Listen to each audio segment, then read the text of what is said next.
friends, and welcome to this week's build of the Star Wars 40th Anniversary AT-AT, or All-Terrain Attack Transport.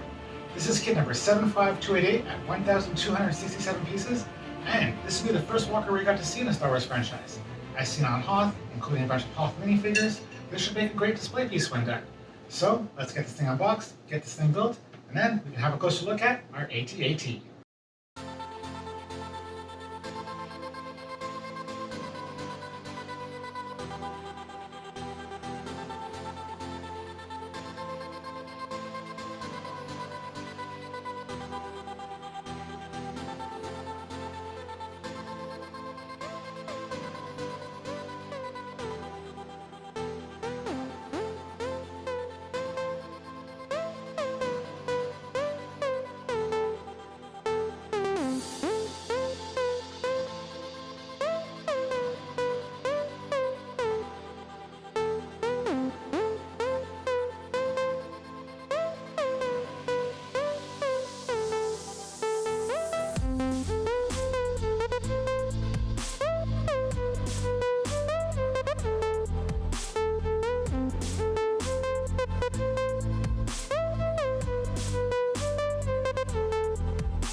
Celebrating 40 years since the release of The Empire Strikes Back, here we have the classic AT-AT as first seen on Hoth from Star Wars Episode 5.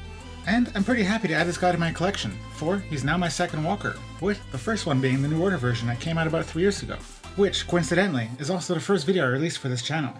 Now to have a closer look at this guy. Standing at about 35 centimeters or 14 inches tall, and is all equipped to trudge across the frozen wasteland and assault the Rebel base. Having 4 long legs, each one having joints at the hips, knees, and ankles, this walker is ready to cross all manner of uneven terrain, hence the name All-Terrain Attack Transport. And for display purposes, it makes it very easy to pose the legs in walking, standing, or crouched position. Now, as this is a transport, there is, of course, room inside for some troops. Starting over on the left-hand side, flipping up the center panel reveals seating for 3. Over on the right-hand side, flipping the panel upwards, reveals seating for 2, and a little peg where you can optionally mount some artillery, that we'll get to in just a minute.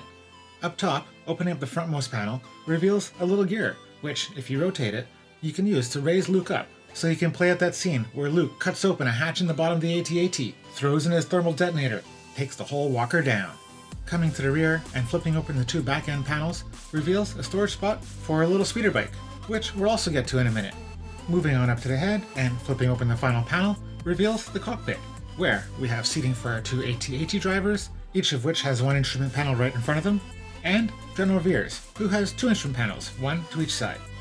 As we know, this isn't just a transport, this is an attack transport, so of course it has some armaments. Nicely tucked away at the bottom of the head, we have 1 pair of standard spring-mounted launchers, each of which is easily fired by just lightly touching the projectile located at the bottom back corner of the head. Finally, the neck has 2 joints, each having a roughly 30-degree range of motion. The one at the base of the head being uninhibited, while the one at the back has a simple mechanism that will bring it back to center. Now to the speeder bike. Pretty small, pretty simple, winterized version of the one that we know so well from episode 6. It balances pretty nicely on those 2 foot pedals, which our minifigure can't reach, and that cannon below. And as I mentioned before, I quite like how it fits right into the back of the walker.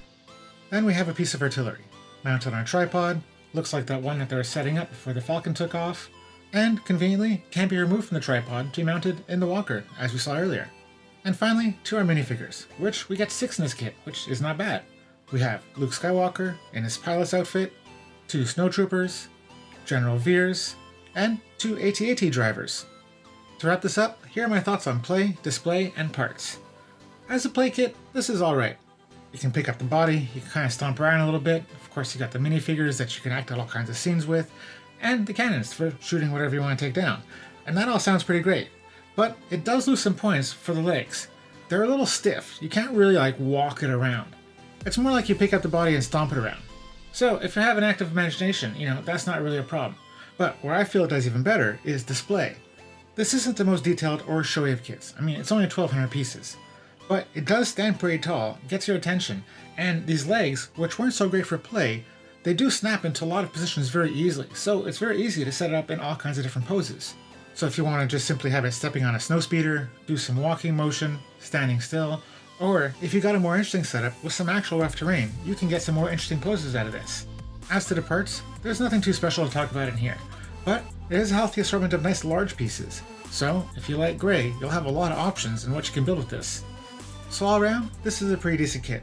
I like the assortment of minifigures, I'm pretty sure that General Veers is a set exclusive, it's pretty decent for play, not so bad for display, fair parts throughout, so in my books, that's fun for now, time to appreciate it, and the eventual fun of using the parts for whatever else in the future. And for a set that I don't plan on keeping on display forever, that's exactly what I want out of my LEGO experience.